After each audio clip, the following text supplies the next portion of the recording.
Hi, this is Carl, and this is another SOP video for managed service providers. Today I want to talk about a special topic called Hipaa. I know you've heard of it, the Health Insurance Portability and Accountability Act. Under Hipaa, the doctors and the medical facilities are covered entities. You are a business associate. Everyone that you touch that moves that data or touches the data or stores the data is also a business associate. And so every business associate you touch, you have to have an agreement with, a business associate agreement, a BAA. The thing about this is you can accidentally be a business associate, and a lot of people you touch can accidentally be business associates. So you have to be very careful about this. My good friend, Mike Semel, wrote this great book on how to avoid Hipaa headaches. And if nothing else, it will scare you into taking this seriously. You know, so many doctors don't take Hipaa seriously. And he just has literally tens of millions, maybe hundreds of millions of dollars worth of examples of how doctors and facilities and business associates paid money because they didn't know that they were liable, and they were liable. You know, there's lots of little things you have to do. And so Mike talks about, if you look at insurance, you got to make sure that you have errors and omissions or liability insurance, and you have to make sure that everyone you deal with does. So your BDR vendor has to sign a business associate agreement with you, and you have to make sure that they name you as one of the named covered people in their insurance policy. And if they're not willing to do that, you really need to go find another vendor. This is extremely important. You have to understand not just how Hipaa, the rules look like and what the enforcement looks like. You have to look at how do law enforcement agencies and the Office of Civil Rights, who's in charge of this, how do they enforce this in the real world? So taking classes is great. It'll do you no harm. It'll do you lots and lots of good.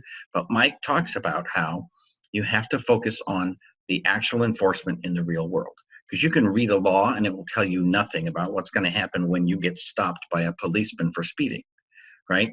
You have to look at what actually happens to people in the real world when they get stopped and what are the consequences.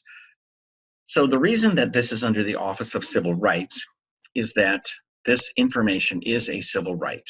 Lots of people are truly damaged by this. And you know, I look at it and I say, well, I don't care if people know I have rheumatoid arthritis or that I had a problem with my ear or my foot or whatever.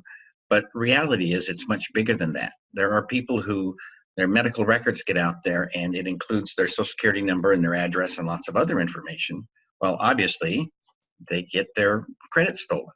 Some people have situations that they just don't want to be public. They don't want somebody to know, for example, that they've got a certain condition or disease, or they had a relationship with the doctor or whatever. And so in order to keep that private, all of this health information has to remain private. So, you know, people are being embezzled in order to keep quiet about information that was made public. There's people who do a search for their own name on the internet and find that their medical information is out there. Happens all the time. One of the biggest problems that we deal with in our industry in general is free accounts, right? People put stuff up on Dropbox or the Google Docs, stuff like that.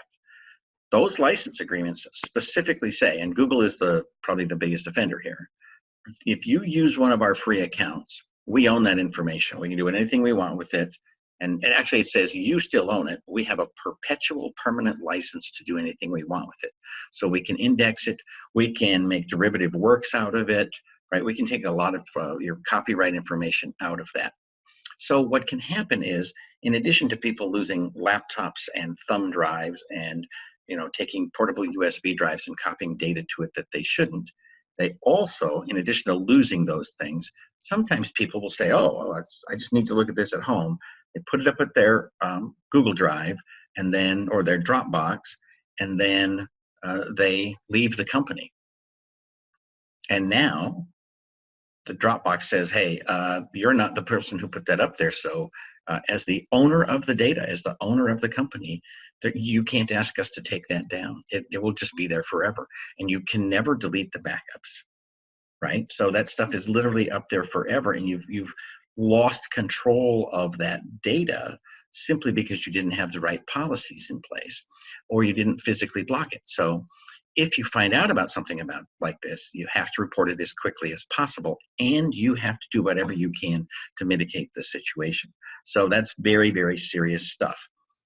And when I was flying into Atlanta, I was playing with my favorite app, which is Flight Radar 24. And, when you look at this, there's frequently between 10, 13, sometimes 15,000, 16,000 airplanes in the air at any given time. It's stunning how many airplanes are in the air at any given time. So it made me think about this.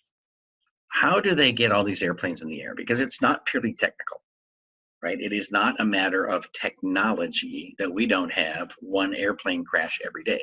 Because if there are 15,000 airplanes in the air at 1 minute, there are tens and thousands, dozens more throughout the day. There may be hundreds of thousands of airplanes in the air every day. So why don't we have at least one crash a day? And the reason is quite simple. It is an industry with zero tolerance for failure. Now, zero being, 0.9999999. I don't know how much it is, but if there are hundreds of thousands of airplanes every day, there are literally a microscopic fraction of those ever fall out of the air or have problems. And that is because human beings run great checklists. Maybe not perfect, but pretty darn close to perfect checklists. And they run them every day for every little thing. Sometimes when your flight is delayed, it's the smallest little thing, but hey, a wire came loose and we're not flying until we can make that light go out. And it may or may not be a problem, but we will not fly under any other circumstances. We don't have anything like that in terms of human policies in the companies that we support. And it doesn't matter small or large. Some of these companies have 100,000 employees. Some of them have 8 employees. It doesn't matter. What's important is that you need to put in place policies that everyone takes seriously and treats as a life or death matter. And I have to say, most of the reason that there are these violations is very frequently the most key people, the decision makers in administration and the doctors, are choosing to ignore HIPAA. You've heard it a million times. Oh, no, that doesn't apply to me. They don't care about me and they're not going after the little guy. Well, they are. So you just need to be super aware of this. And if you get involved in HIPAA, first of all, read Mike's book because it'll do you some good.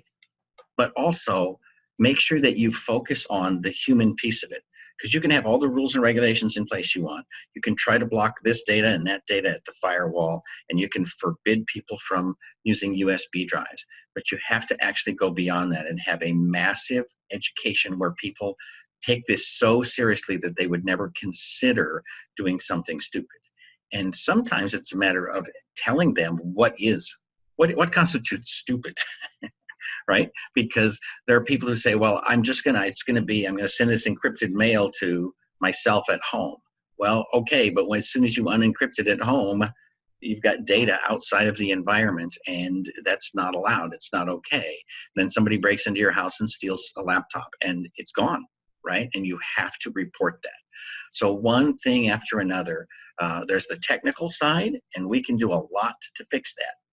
But there's also the human side, and you have to do education. And at the end of the day, great education with great policies and procedures is the only way to make this work.